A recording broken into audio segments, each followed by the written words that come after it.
మారేడుమిల్లిలో మరో ఎన్కౌంటర్ జరిగింది. ఈ ఎన్కౌంటర్ లో 7 మావోయిస్టులు ప్రాణాలు కోల్పోయారు. మృతుల్లో AOB incharge Metturi Jogarao alias tech Shankar కూడా ఉన్నట్టుగా తెలుస్తోంది. మిగతా 6 ఒకరు డివిజన్ కమిటీ సభ్యుడైతే మిగిలిన 5 యాక్షన్ కమిటీ సభ్యులని తెలుస్తోంది. అల్లూరు జిల్లా మారేడుమిల్లి జిఎం వలసలో ఎన్కౌంటర్ జరిగింది. మృతులను జ్యోతి, సురేష్, లోకేష్, షైను, అనిత, షమ్మీగా గుర్తించారు పోలీసులు.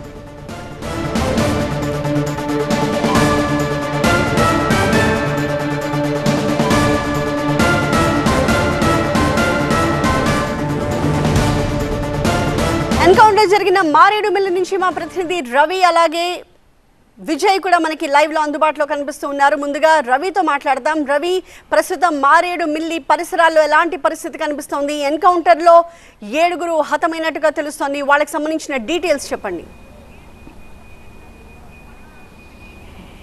అంటే పూర్తిగా అయితే అల్లూరు సీతారామరాజు జిల్లాలో మారేడుమిల్లి ఒక పర్యాటక కేంద్రంగా ఉంది. నిత్యం వేలాది మంది పర్యాటకులు ఈ ప్రాంతంలో పర్యటిస్తారు. కానీ ఇప్పుడు మొత్తం కూడా పూర్తిగా కూడా వెలవెలపోయి బోసిపోయిన వాతావరణం కనిపిస్తుంది.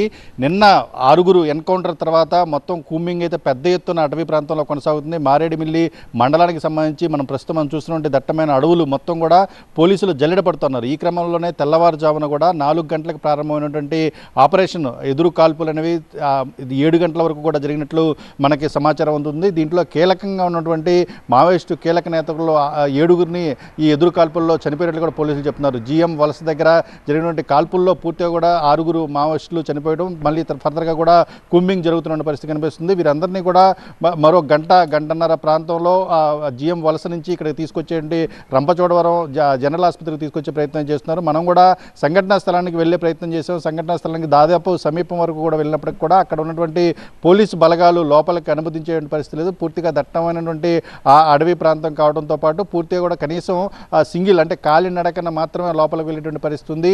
పూర్తిగా కూడా లోపల బ్యాంబూ కటింగ్ జరుగుతుంది. కొంతమంది కార్మికులు కూడా లోపల ఉన్నారని చెప్తా ఉన్నారు. అయితే పూర్తిగా కూడా పోలీసు బలగాలు మొన్నటి నుంచి కూడా ప్రారంభమైనటువంటి కూంబింగు, ఒకవైపున హిడ్మా ఎన్కౌంటర్లో చనిపోవడం, ఆయనకు సంబంధించిన భార్య రాజే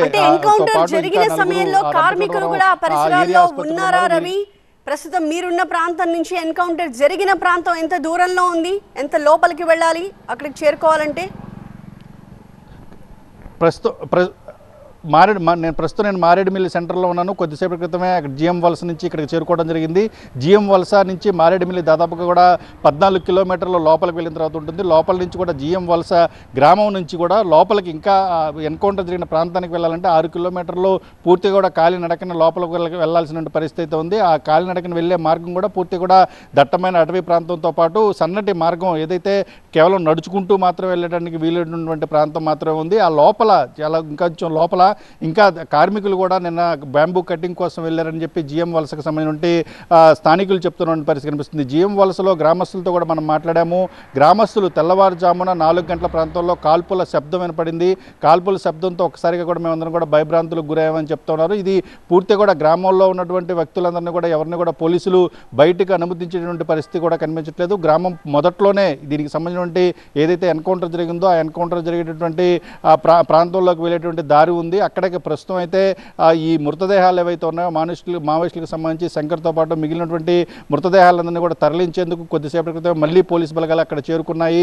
భారీ ఎత్తున కూడా అంటే వారిని అక్కడి నుంచి లోపల అటవీ ప్రాంతంలోంచి బయటకు తీసుకొచ్చి వారిని అక్కడి నుంచి ప్రత్యేకమైన వ్యాన్లో రంపచోడవరం తరలించి అక్కడ పోస్ట్ మార్టం నిర్వహించే అవకాశాలు అయితే కనిపిస్తూ ఉన్నాయి. మరోవైపు చూసుకుంటే హెడ్మాకి సంబంధించి ఆయన భార్య రాజేకి సంబంధించి మరో 4 మావోయిస్టులకు సంబంధించినటువంటి పోస్ట్ మార్టం జరగాల్సి ఉంది. దీనికి సంబంధించి దాదాపుగా 12 మంది ఫోరెన్సిక్ నిపుణులు ఇక్కడికి చేరుకున్నారు. వీరికి సంబంధించినటువంటి పంచనామా నిర్వహించేందుకు కూడా ఏర్పాట్లు చేశారు. అయితే బంధువులు ఛత్తీస్గఢ్ నుంచి హిడ్మాకి సంబంధించి కావచ్చు, మిగిలిన వారికి సంబంధించినటువంటి మృతులు ఎవరైతే ఉన్నారో వారికి సంబంధించిన బంధువులు ఇక్కడికి చేరుకోవాల్సిన అవసరం ఉన్న నేపథ్యంలో దానికి సంబంధించి ఇంకా అయితే ఫార్మాలిటీస్ ఇంకా పూర్తి చేయాల్సిన అవసరం కనిపిస్తుంది. ఇంకా ఆలస్యమయ్యే అవకాశాలు చాలా స్పష్టంగా కనిపిస్తున్నాయి. ఫోరెన్సిక్ నిపుణులు అందుబాటులో ఉన్నప్పటికీ కూడా కుటుంబ సభ్యులు ఆ పంచనామాకి సంబంధించిన అంశంలో సంతకాలు పెట్టడం, వారి నుంచి అభిప్రాయాలు తీసుకోవాల్సిన నేపథ్యంలో వారికి సంబంధించినటువంటి దీనికోసం టెక్నికల్ సమస్యలు, సాంకేతిక సమస్యలు రాకుండా ఉండేందుకు పోలీసు యంత్రాంగం అయితే ప్రయత్నం చేస్తున్న పరిస్థితి అయితే కనిపిస్తోంది. రెండో వైపున ఈ మొత్తం పూర్తిగా కూడా ఈ ఆరుగురు ఎవరైతే ఇడ్మాతో పాటు మిగిలిన అందరూ ఉన్నారో వారందరికీ సంబంధించిన ఫోరెన్సిక్ అన్నీ కూడా కోర్టు నిబంధనలు మానవ హక్కులకు సంబంధించిన అన్ని అంశాల పరిగణలు తీసుకుని పూర్తిగా వీడియో చిత్రీకరణ చేస్తామని చెప్తున్నారు. అదేవిధంగా ఈ రోజు జరిగినటువంటి తెల్లవారుజామున జరిగినటువంటి ఎన్కౌంటర్ సంబంధించి మృతులను కూడా రంపచోడవరం తీసుకొచ్చిన తర్వాత వారికి కూడా పోస్ట్ మార్టం నిర్వహించేది ఎప్పుడనేది కూడా ఇంకా అధికారుల నుంచి సమాచారం రావాల్సిన అవసరం అయితే కనిపిస్తూ ఉంది. Right, thank you Ravi. So ఆ ప్రాంతానికి సంబంధించిన లేటెస్ట్ విజువల్స్ మనం చూస్తున్నాం. ఎన్కౌంటర్ జరిగిన తర్వాత అంటే తెల్లవారుజామున ఎన్కౌంటర్ జరిగిన తర్వాత అక్కడికి భద్రతా బలగాలు ఇవన్నీ కూడా చేరుకుంటున్న దృశ్యాలు, ఫోరెన్సిక్ నిపుణులు కూడా అక్కడికి చేరుకున్నారు.